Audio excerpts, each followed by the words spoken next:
Hello, welcome to PCAP's Native Prairie Speaker Series.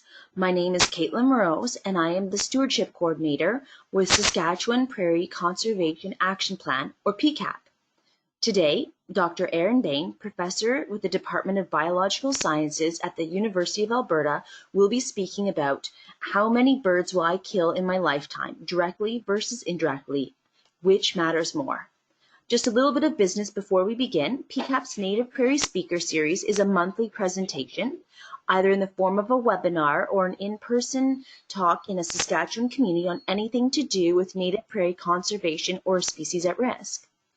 Our next Native Prairie Speaker Series webinar is on May 19th. Join Jody Daniel to talk about grassland songbirds. And you can check out the PCAP website for information or to register for upcoming webinars. And all past presentations can be found on the PCAP YouTube channel. I would like to take a moment to note that financial support for today's webinar has been provided by our gold sponsors, Pembina Pipeline, Eco-Friendly Sask, Wildlife Habitat Canada, Saskatchewan Cattlemen's Association, and our supporting sponsors are Camp Wolfwillow, Ranchers Stewardship Alliance, Inc., Environment and Climate Change Canada. A reminder to all of our listeners out there, if you have any questions during the presentation, please feel free to type it into the question section of the webinar dashboard at any time, and questions will be answered at the end of the webinar. Now, a bit about today's presenter. Dr. Aaron Bain completed an Honours Bachelor of Science at the University of Regina. Aaron completed a Master's of Science and PhD at the University of Saskatchewan in collaboration with the Environment Canada Canadian Wildlife Service. Dr. Bain's research centers on the understanding of cumulative ecological impacts of human activities on biodiversity. His team uses a combination of behavioral, population, and community ecology in combination with cutting-edge techniques in wildlife monitoring, survey design, geographic information systems, and habitat modeling. Their goal is to provide recommendations on how biodiversity reacts to various types of human and natural disturbance with the goal of achieving better conservation outcomes. This includes understanding interactions between native and invasive species, interactions between climate change and land use, and economic ecological trade-off assessment. While many work in the lab on birds, there is no particular taxonomic bias to their research. Dr. Bain's team works closely with government, industry, and conservation organizations to facilitate better conservation decision-making. Aaron has authored 181 referred publications and 52 government/industry reports as well, and is a collaborator on the Alberta Biodiversity Monitoring Institute, Integrated Landscape Management Group, and Boreal Avian Modeling Project at the University of Alberta. Dr. Bain is an elected member of the American Ornithological Union, 2003, and the Society of Canadian Ornithologists, 2009, as well as a Fellow of American Ornithological Society, 2006. So with that, I'd like to pass it over to Dr. Aaron Bain. Thanks, Caitlin. So I hope everybody can see my screen, and thank you very much for taking your lunch hour to listen to what I'm going to talk about. So the talk I'm going to give today is assessing the issue of avian mortality. And what I'm really going to talk about is sort of the science behind estimating bird kills and things like that. So I'm going to admit my sins in terms of talking about how many birds I'm going to directly versus indirectly kill in my lifetime. And I'm going to talk a lot about the science behind where I get these numbers and put those in the context of other human activities. Now, the examples I'm going to talk about today are the research that I do primarily on the issues of window collisions, forestry, and a little bit about cumulative effects. And really what I want to do by this is emphasize what scientists do and don't know about the risk to bird populations from these different activities. And what I'm going to try and show you is some approaches we've used in science to ranking sort of the major threats to birds in terms of direct avian mortality, but also then having sort of a discussion about how that might influence how we think about conservation spending and messaging. So what do I mean by direct and indirect effects? So direct effects are things like hunting, pest management, mortality from pets, collision with infrastructure or vehicles, nest destruction by development, maintenance, agriculture, those kind of things. They're things where we actively injure a bird, kill a bird, destroy a nest, wreck an egg, something like that. By indirect effects, I mean more longer term things. So habitat loss by conversion of natural habitat to human type landscapes. So forest to an industrial site, forest to agriculture. We're also going to talk a little bit about habitat degradation by changing the local state. So forestry, changing the age of the forest, or climate change. So my direct effects are the things that, I actively as an individual through choices I make lead to a bird's death. And the indirect effects are the things that I do as an individual, that my economic choices, the land use policies that my choices make, and how they influence kind of the habitat availability for birds and the long-term viability of bird populations. So another word for direct effects is what's called incidental take. Now, incidental take is an actual legal term which highlights the fact that most birds, nests, and their eggs in North America are actually protected under something called the Migratory Birds Convention Act. And the premise of the act is that conserving migratory birds requires protection of those birds, their nests, and their eggs as part of maintaining populations. In other words, we want to minimize the threats that we as humans have to native birds by protecting them and their nests in particular. Now, we know that migratory birds, especially their nests and their eggs, can be directly harmed as a result of human activities like clearing vegetation, collisions with infrastructure, flooding of land. All of these choices can lead to, in any given breeding season, the loss of a substantive number of individuals or their potential reproductive output for that year.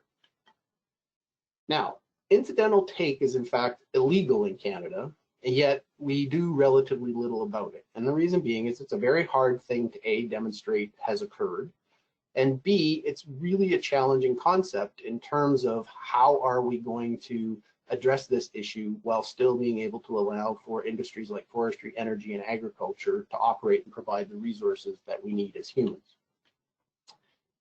Now here's my number. So this is the take home. You've seen the whole talk. You can all stop listening. I am joking. But 219. That's what I estimate I'm going to kill in terms of birds in my lifetime as an individual. Now, what I want to do for the rest of the talk is walk you through the logic of how I got to this number and try to put that then in a bigger context about evaluating the relative risks of different phenomena or factors related to people. So let's go through my direct sins. Here is a fairly big sin in my life. As a kid, I had 2 cats. Each of those cats lived 15 years. My parents and I let those cats outside. By our estimates, which I will show you how we get to, those cats killed on average 2.8 birds per year for their lifetime. I now have a daughter who wanted a cat, so I got her a cat, but that cat doesn't go outside, so now I'm down to 0. But those 2 cats of my childhood probably killed 84 birds. Now, I bought a house when I was as a PhD student. I didn't get a house until I was very older than most, but I've now lived in that house for almost 30 years. And what I estimate is, I have a number of windows in my house, and I know that from my childhood, probably about 1 bird hit per 30 years in that house. I've actually counted the number of birds that have hit my current house, which is 29 to date. And because so many birds were hitting my windows, I decided to actually do something about it, and I changed some of the windows in my home to reduce that, and I expect that that should reduce my mortality rate by about half. So I hope that by the actions that I've taken, that the most birds I'll kill through my windows is about 74. I drove over many grouse in my day as a field biologist, so I've hit 3, and I probably will hit another 3 in my lifetime. As a kid, my dad gave me a pellet gun and told me to go out to the barn and get rid of the house sparrows. So I shot 6 in a couple of afternoons and then got so sick of it, told my dad I was never doing it again. So I probably will never hunt again. As a scientist, I've collected about 15. I might do some more for research purposes. And I've accidentally run over 3 in my lifetime with a lawnmower. And I've decided that I don't want to mow my lawn anymore as a consequence. So that really, I hope I'll stop at 3 as well.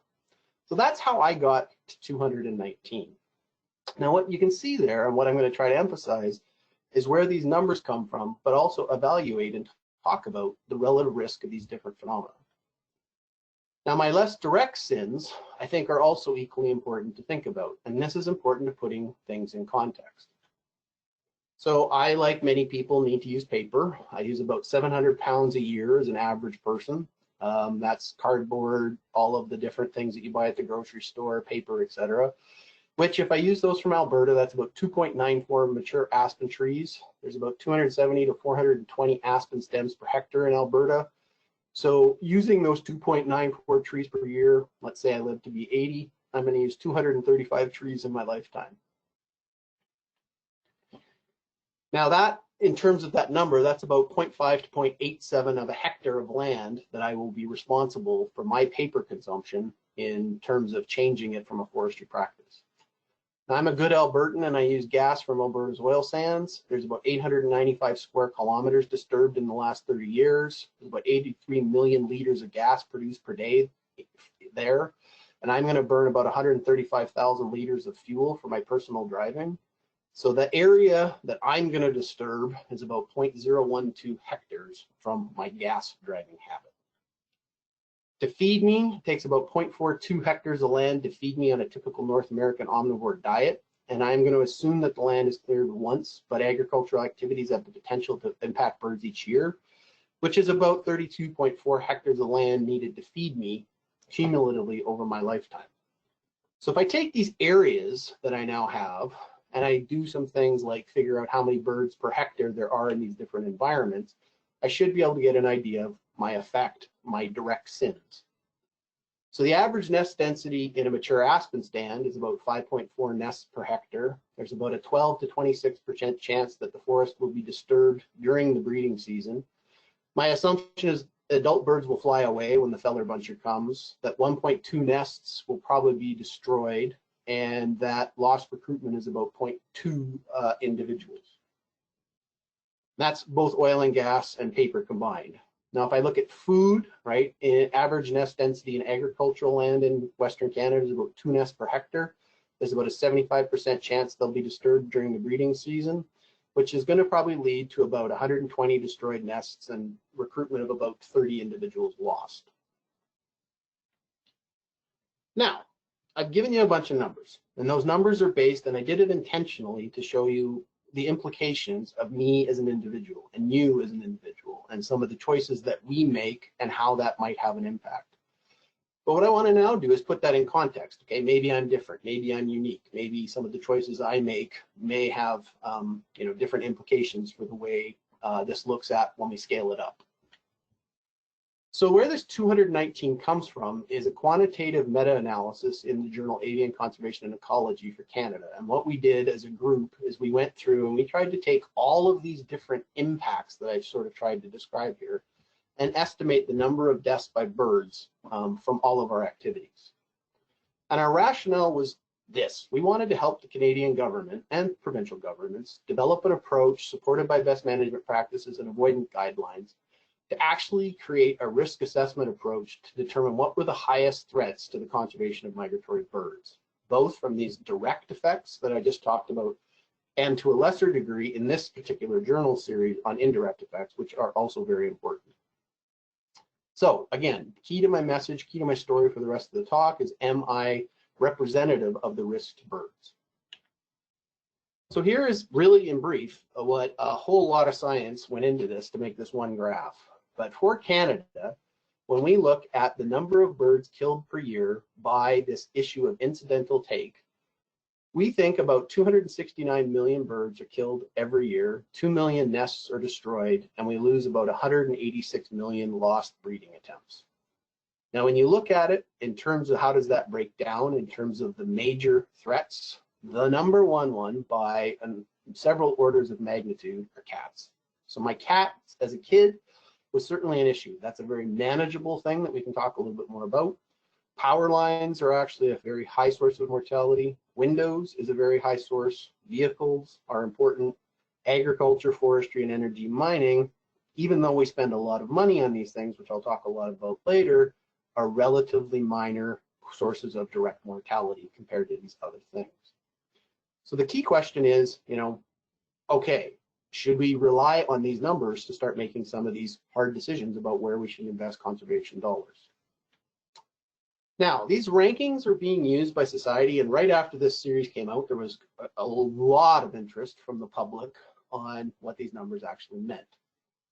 So one of the things that we were very happy about from that journal series is it raised awareness about a whole bunch of things, about the issue of cats in particular, and some of the things that we could do there. The window collision thing that came out as part of that series really did start to actually influence some policy things. It helped us identify a bunch of solutions. A lot of people started putting things on their windows like I did to try and reduce mortalities, as well as there's actually been changes to building standards for new buildings to try and reduce this. So those were great positive outcomes. It also, though, led us to realize that our science wasn't so great in some of these things. And so, we started to work a lot harder at this question. And then the last thing is it allowed us to do what I just did in that previous slide, compare risk. What kills more birds? Oil spills, windmills. And these are things that people are now using to really start to have, debate about where we should be investing or being concerned about particular types of land use or particular activities that we undertake as people.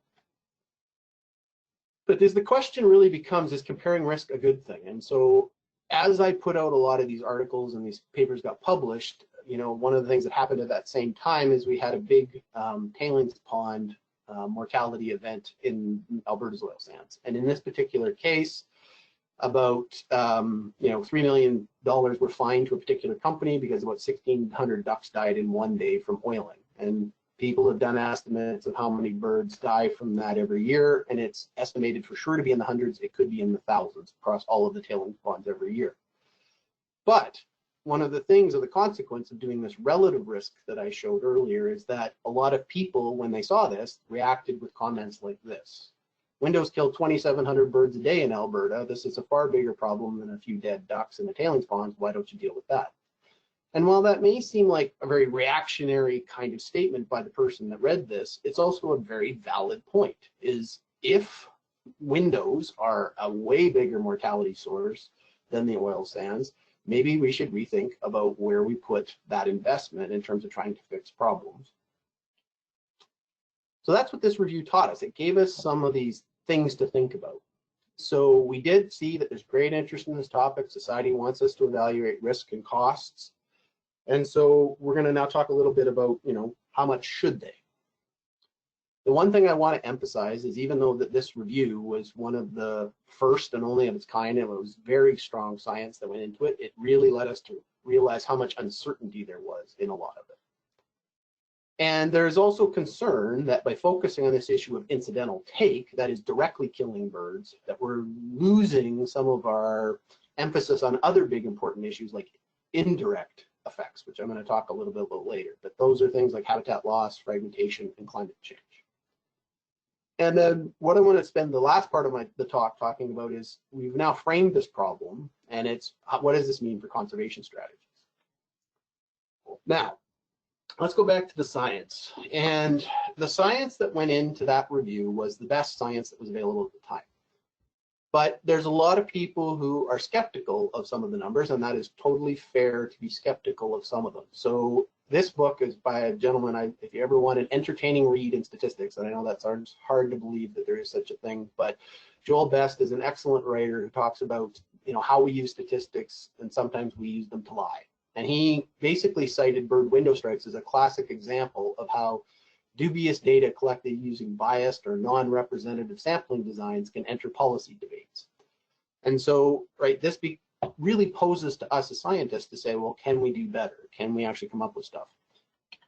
Now, the reason that Joel Best did this was the following. A lot of the data that went into some of these first estimates of bird window collisions were based on pretty weak science. So here's a paper from 1979, and the paper literally had no data. The guy just assumed there was one window collision per square mile in the US. There's 3.5 million square miles, so 3.5 million deaths. Erickson estimated that there was 410 to 820 million birds killed annually in the US by collisions with all structures. And again, no science behind it. But those numbers have made it into policy debates. People just use those even though there's no science behind them. Then there was a paper that came out in 1990 by a guy named Clem, and this was the one that got us all thinking that windows maybe were a big deal. And he tracked mortalities at 2, that's true, 2 rural houses. And he did a really good job on those 2. But he extrapolated that to the entire US. Given that there was 97.6 million houses, it led to anywhere from 100 million to 1 billion deaths annually from window collisions. Now, obviously, these 3 studies are not really robust science. So some people have tried to do a little bit better. So Erica Dunn asked 5,500 participants in the winter feeder program to look out for how many, and 248 million deaths were estimated from that study. All of these were relatively weak. So what we did as part of that review process is we attempted to get a better estimate of what actually was going on. Made of uncertainty in estimating window mortality. So there's a single paper in that review that was based on some work that we did. And I'm going to show you that work, and then I'm going to talk about how scientists try to improve their information. So the question was what we did good science, and could we validate the results? And that's what I'd like to spend some time talking about. So what are some of the issues? Well, how do you count dead birds? That's a key question. Next one is the sample that we take or not? Is it representative of what's happening at Canada, or is it biased in some way? That's the statistical population over which we kind of make these decisions. Sorry. And so how did we do this? Well, to actually get information on bird window collisions is very difficult because it's not something that happens every day, thankfully. Right? It's one bird per, my guess was when I started, it might be 1 bird per house per year. So what I did is I had my conservation biology class for 2 years. It was a class of about 80 students. They each made a pamphlet and they handed it out to 100 different houses in their own neighborhoods. And they had a whole bunch of neat and wonderful and sometimes scary messages that they tried to get people to recruit to ask questions about what did they know about bird collisions at their houses. So we handed out about 1,400 pamphlets in 2009 and 1,710 in Edmonton. So we couldn't enumerate, and a few differences between the online and pamphlet houses in terms of the kind of residences, which was good. So we had a fairly unbiased sample.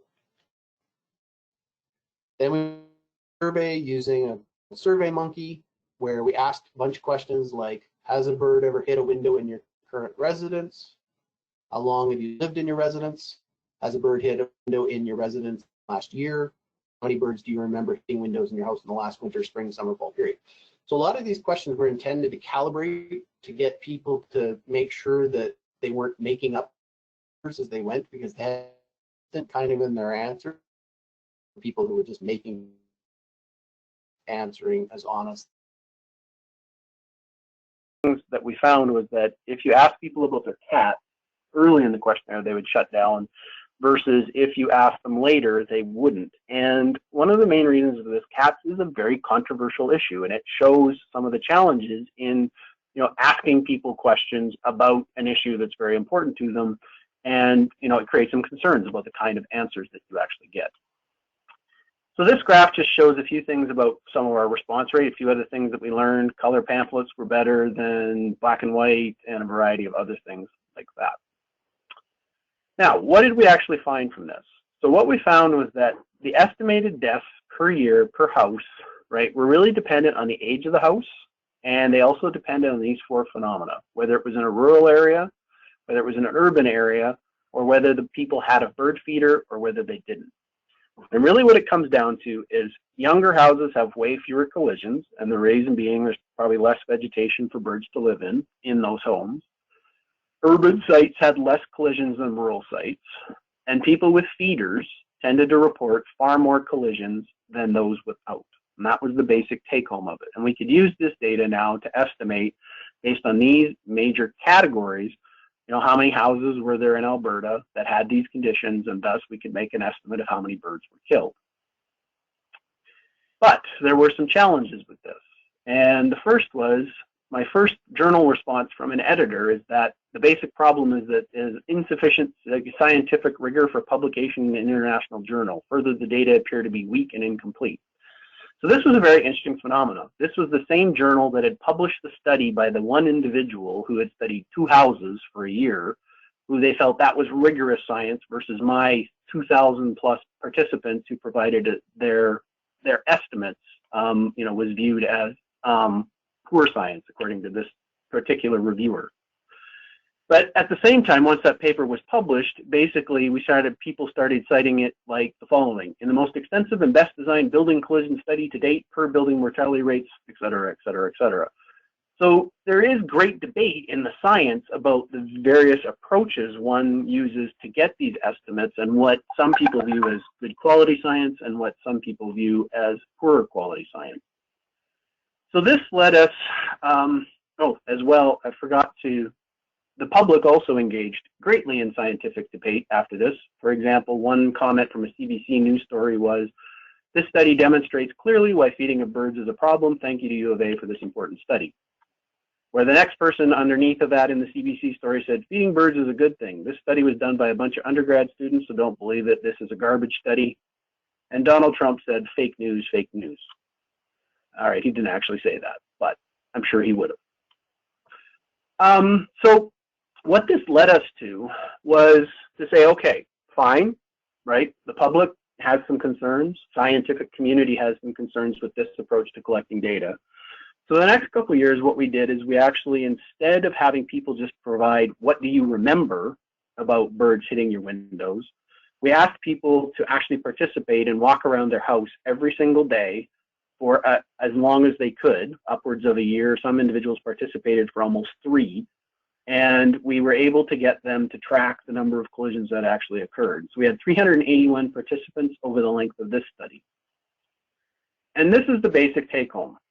When we compared the basic patterns about apartments, urban with no feeder, urban with a feeder, rural with no feeder, and rural with a feeder, with one exception being this rural with no feeder, we found almost identical results between the questionnaire and the very detailed study. So it was a little bit higher, 1.4 times, but the relative patterns were the same. But it's important that, you know, the 1.4 times, right, it definitely has implications, because that will change the absolute number of birds that you actually hear, or sorry, that are killed, excuse me. Okay, I just want to check in for a quick second. Is this sounding better? Yes, loud and clear. Okay, excellent. All right, I'll continue on. Thanks, everybody. So the next thing is the feeders, right? So people asked, okay, well, okay, you see this pattern with feeders, but I love feeding my birds, and I really don't want to stop feeding my birds, so I really want to know, is this a real issue or not? So we actually decided to do a manipulative experiment where we actually gave people that didn't have feeders, and we put them at different distances away from the house. At the same time, we then switched out when that feeder was at a house. So for 1 month you'd have a feeder, 1 month you wouldn't, and then we'd switch it back on and back and forth in this particular situation. So a very directed type of thing. And what you see is that having a feeder is not the sole cause of whether you're going to have bird window collisions at your house, but it does increase the mean, and you're much more likely to have a high number of collisions if you have a feeder than if you have no feeder. And if you look at this particular graph, what it shows is, what is the mean number of collisions if you had a feeder in gray versus the mean number of collisions if you did not have a feeder in white at different times of the year. And so in certain times of the year, spring, summer, and fall in particular, yes, having a feeder definitely led to more bird window collisions on average. So this is an important thing. This is something that we as individuals can do something about. We can either stop feeding, which has some negatives as well, and it also could have some positives, or we can think a lot more about where we position the feeder, which I can talk a little bit about later. A couple other things we had to do, though, to make this study really robust is look at how often, because if we were just walking around the house once every 24 hours, maybe a scavenger got there before we did to find the dead carcass. And we did find that about 32% of carcasses were removed within 24 hours. So the carcass removal rate is about 1.47. So we could use this data to better correct for these kinds of biases. So what we really were doing is now comparing this first science that went into the ACE estimate, which was this questionnaire that I talked about, to this really detailed research that we did after to see how much of an influence did this have on our estimate. So there was about 1,400 residences in Alberta in the most recent census. About 0.69 birds were killed per residence per year based on all of these factors that I've talked about. So that estimates that basically about 957,000 birds die annually at residential windows in Alberta. And this other number is what's called the range, or it's called a confidence interval around that estimate. And so this is the estimate that we get for Alberta. And we can then extrapolate that if all the birds, if all of houses that we see in Canada are similar to Canadian houses, then that results in about 10 million birds killed annually in Canada. Now, this is important because that science reduced the number by about half from the original study. The original study was coming in with an average of around 22 million. So this shows how very small differences in numbers and even relative patterns can change your conclusions to some degree, right? So the science and getting the numbers right really does matter in terms of assessing the magnitude of the impact. But if we look at it, here's windows, here's forestry, and even if that number halves, it's still far significantly higher than forestry. So the question is, how good now is our estimate or our data on forestry? So there's a lot of uncertainty when we start to make these kind of comparisons. So uncertainty in nest loss from forestry can be through a lot of things. Do all the nests fail when they're disturbed? So there's lots of things we do when we cut grass or cut a hedge or cut down a tree that may not lead to the nest actually failing. Birds often can re-nest right after that, whereas a bird window collision and death is death. So that bird is lost for sure, whereas re-nesting might compensate. We also don't know whether a singing male equals a nest. We don't know whether the loss is additive or compensatory. And the most important thing is, what is the density of males? How good are we at actually estimating this? And then a couple other questions that we asked were, is what industry does to mitigate actually effective? So this slide shows the amount of land harvested in Canada every year from forest harvesting, and it shows it on Crown land and private land. And the numbers between 2004 and 2014 vary, but basically we're talking around 600,000 to 1 million hectares of land are cut each year. So given that, we can actually look at what proportion of that land is harvested in the summer, and those numbers vary depending on where you are in the country, from about 12% to 26%. So those are the type of harvesting operations that could destroy nests or hurt individuals. So we multiplied this by nest density based on the range of habitats that are out there in boreal Canada. And it gave us a nest loss somewhere between around 660,000 to 2 million. Okay, now that's a fair point. That's how many nests would have been lost, but that does not necessarily mean that that productivity of that year was lost because the birds may have re-nested somewhere else. So we also took that into account, and we looked at clutch size, nest success, the probability the young got to independence, juvenile overwinter survival. We took all those numbers and we put them into something called a Monte Carlo simulation to estimate, the number of birds that were being killed. And so even with this extremely detailed data, we're coming in at forestry having an incidental take impact across the entire breeding season, looking at somewhere in the range of around 900,000 birds per year. So we're talking an order of magnitude between the window impact and the forestry impact. Now, of all that uncertainty with the forestry, a big question was, well, what mattered the most? What science should we focus on to try and make that better? And so one of the things about the stats was trying to figure that out. And the biggest thing that matters is how we estimate density of birds. So this is the way that we primarily do that. This is called the Breeding Bird Survey. These are a series of routes run across Canada by volunteers, many like yourselves, who do bird surveys during June and count the number of birds that they hear.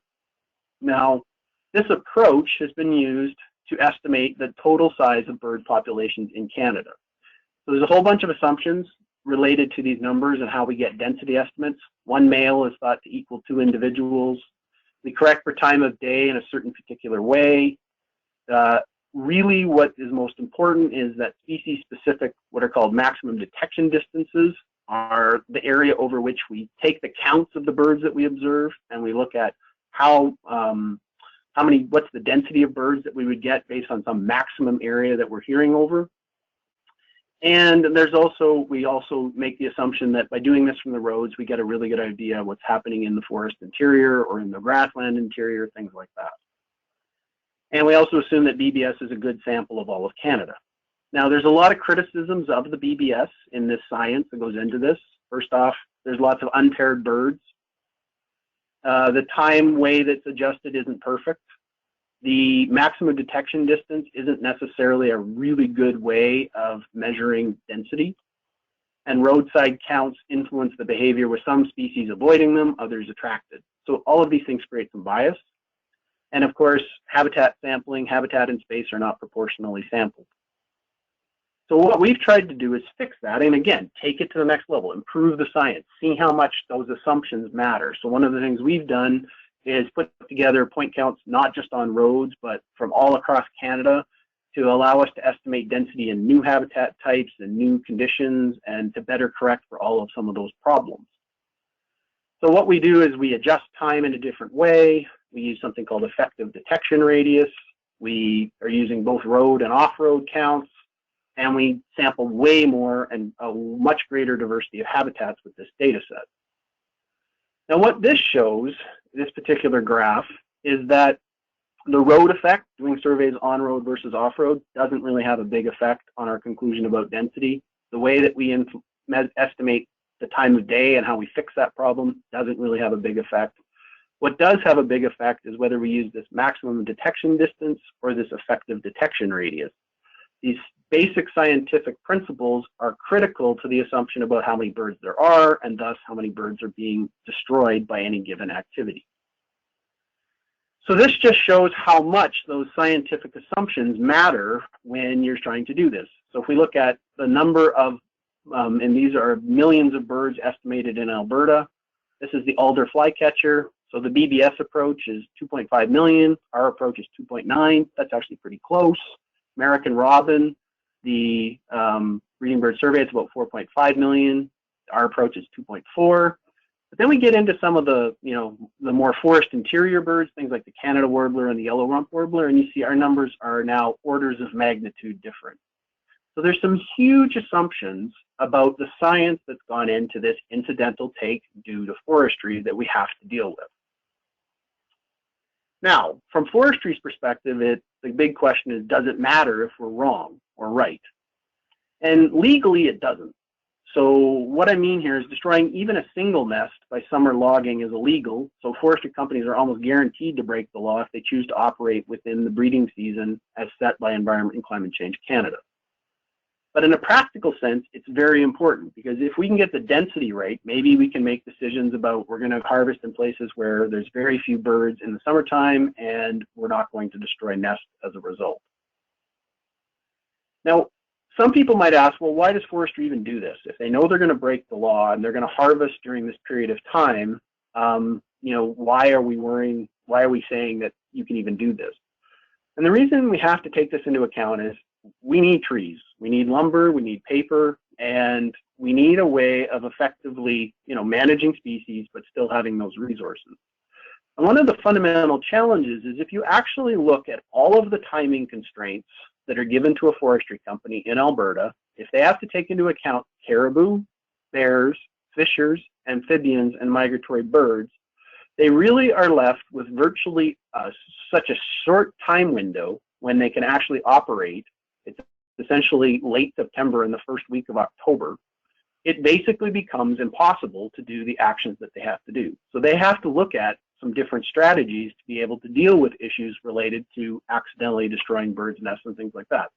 But it also shows us the relevance of talking about, well, how important is it that we protect these nests from damage due to forestry relative to other activities?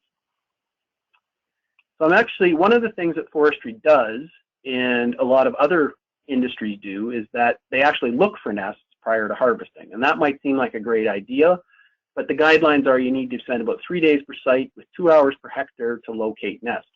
And it costs somewhere around $1,000 to $1,800 a day for consultants to do that. And estimates suggest that the ability to find a nest, protect it, and then harvest around it is really poor. Usually it's less than 10% of the nests are found. Sometimes it's higher than that and it might work, but most of the time it does not. So here's what I want people to start thinking about. This is what we're being pushed to do, is change the timing of when we, do forest harvesting. We are being pushed the forest companies are being pushed to also look for nests to try and avoid damaging them. But the amount of money that costs is it's somewhere between $108 to $312 million a year to check for nests prior to harvest, and that only gives you partial compliance. You're probably still going to destroy nests, and the question is, we don't know how many. There's a lot of uncertainty. So what I'm going to argue is the kind of models and the math that I've been doing for you guys here and showing you is that maybe we need to look at using that money in a different way. So I said before, I tried to fix the windows on my house, and I did. I used a high-end film that basically makes it so that when I look out, I see the wonderful outside world. But when a bird looks in my window, they don't see a reflection of trees, and they don't see a clear path. And that costs about $300, and this is the highest end solution that you can come up with to actually fix your window problem. There's about 10 million houses in Canada. We probably don't need to fix them all, but that's about $3 billion to fix all the windows so that birds don't run into them. If we could get all those collisions down to zero, right, that seems like maybe a potentially good idea. So the point is, if we started looking at, forestry companies, and if they paid a damage fee for their nests that are proportional to the cost of nest monitoring, in about 10 to 20 years, we could actually have fixed all of the window problems in Canada. So one of the things I think we need to start using this data for is evaluating the actual risk to species and what's the best economic solution to try and minimize that risk for birds. And what we're basically making the argument is about 22 million birds a year could be saved by using the funds from a damage fund if we applied the money to simply fix windows. And the best that forestry could do is probably save 800,000 birds a year. So that's quite a big difference about how we use that money.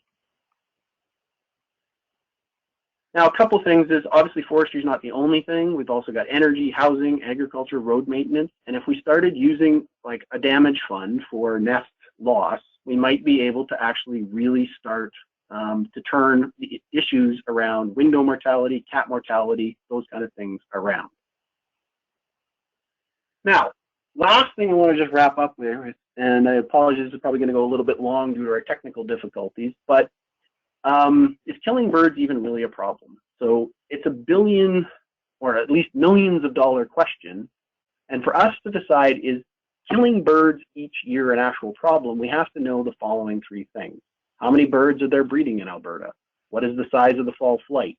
And is what happens in Alberta actually the limiting factor? Now, I don't have time to talk about all of those, but I want to talk a little bit about putting the numbers, the mortality estimates, in context of what we know about how big bird populations really are.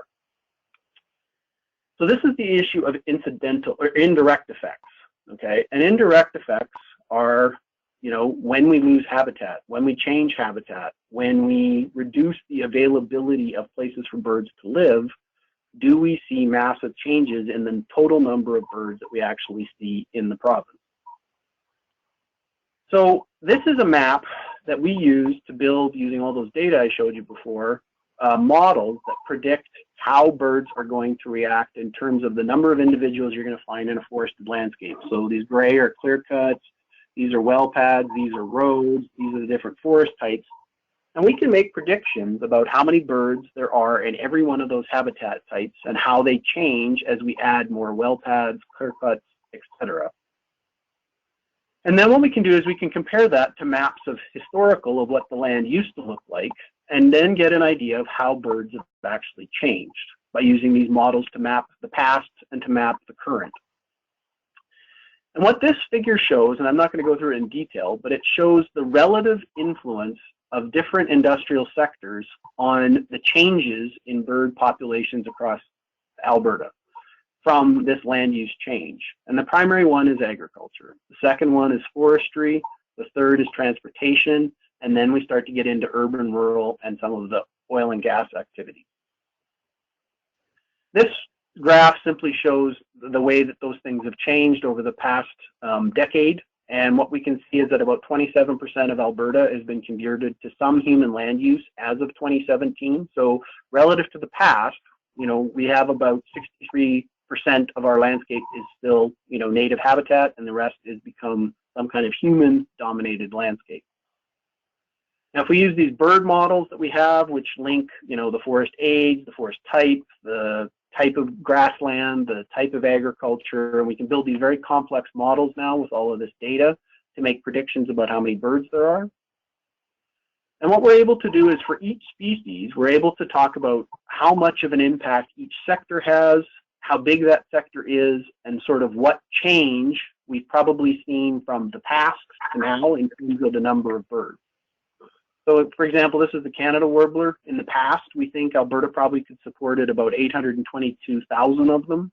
Based on land use change to date, we think there's about 623,000 in the province, which means we lost 200,000 birds.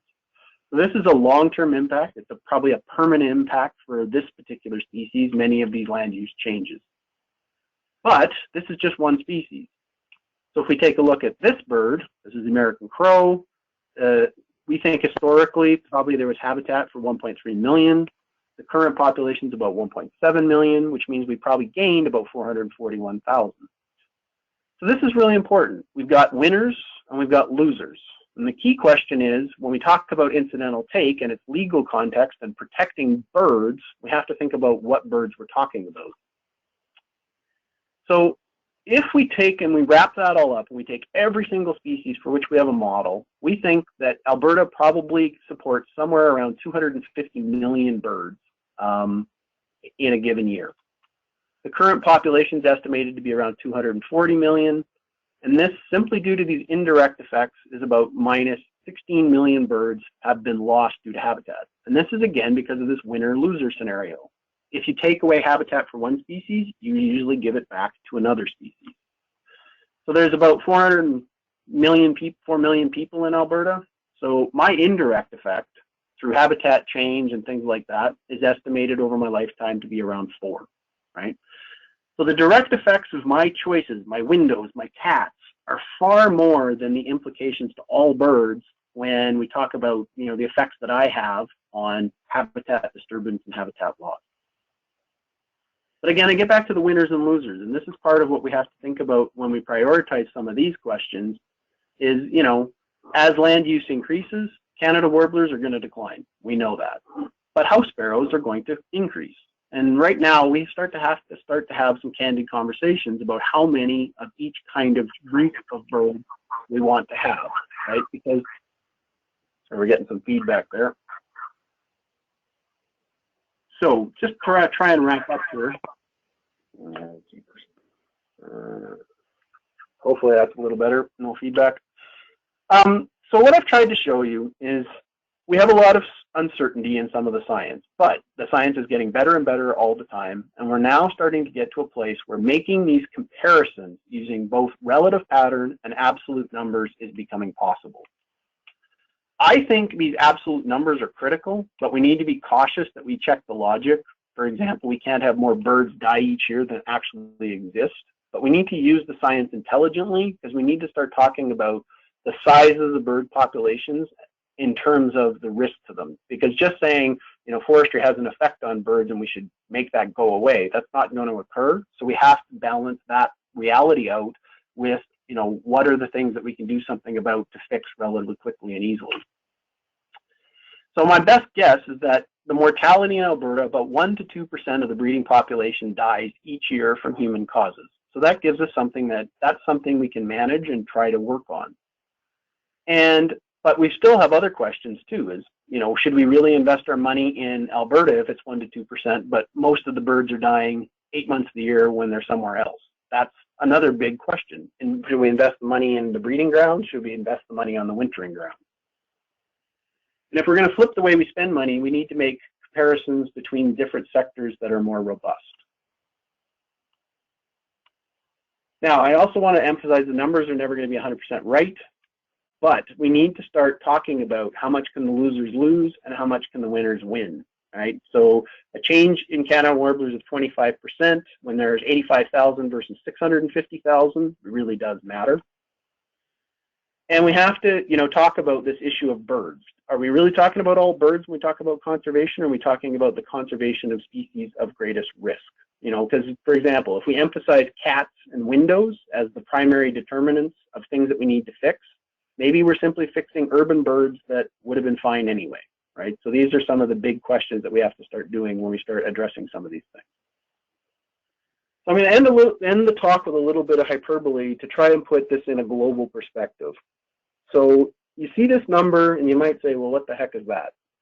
Well, that is the number of people that were probably alive at the start of this talk.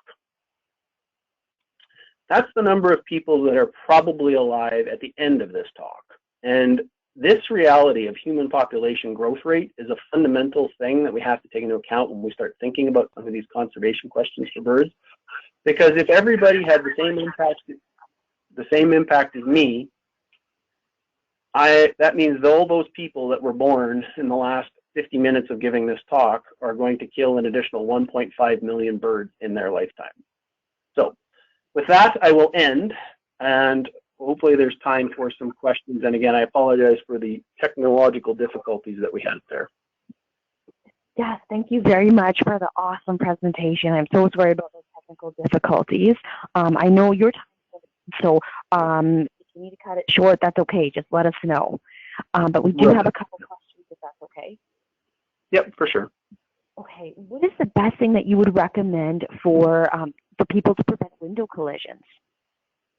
Yeah, so that's a great question. And I mean, to be honest, I do have a website, which I'm happy to go, just look up Aaron Bain on the internet, and we have a whole section on bird window collision website. And there's a variety of products you can buy. And I mean, it really is dependent on how much money you have. The key thing that I can tell you is, a lot of people like to put up the falcon silhouette in their window. One falcon silhouette will not work, does not work. But if you used a lot of things in your window is what the key thing is, right? So what the birds need to do is have the window broken up so that they don't see the image, the reflected image of the background environment. That's the key thing. So again, go on the website. There's a variety of products and they range in price. I've seen kind of homegrown solutions that are perfectly 100%. They'll stop mortality, and the website shows a whole bunch of those possibilities for you. Excellent, thank you. One of our listeners is wondering if in your study window collision data was taken from just residential sources, or if you also included businesses such as recreation centers. Sometimes these shared spaces kill many birds and they're hard to account for how many birds in total.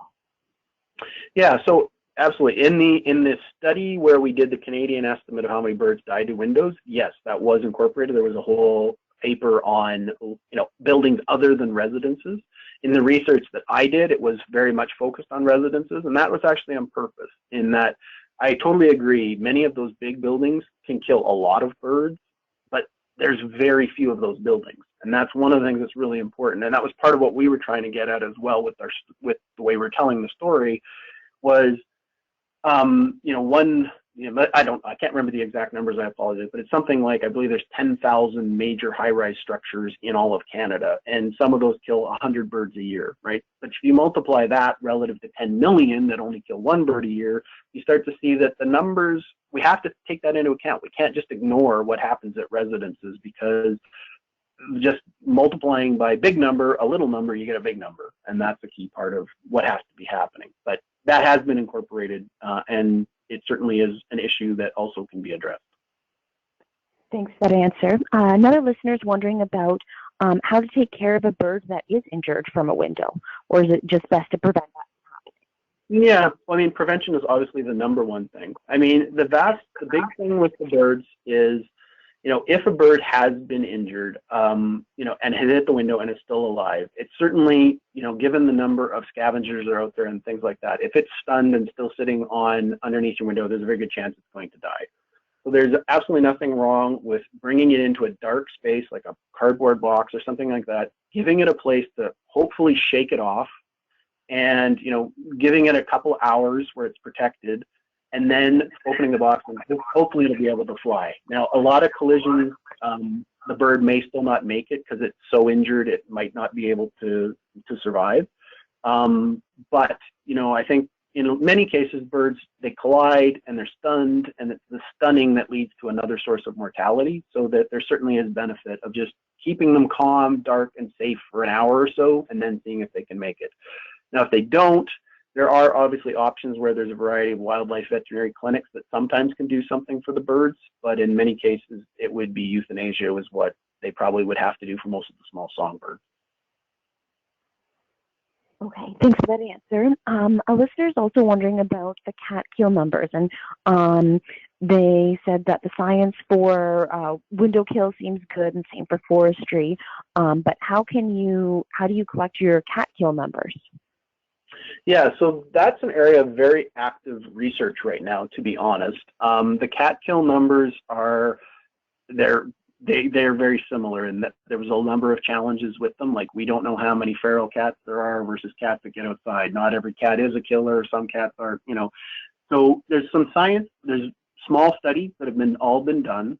There's increasingly, we're doing more and more and more where technology is allowing us to really understand this. So, for example, a lot of cats are getting camera collars on them so that people are letting them out, and we're tracking exactly how many birds they kill, regardless of whether they bring them back, consume them, all of that kind of thing. So the science is getting better on that, but a lot of that relies on very small scale studies that have been pooled together to get those estimates.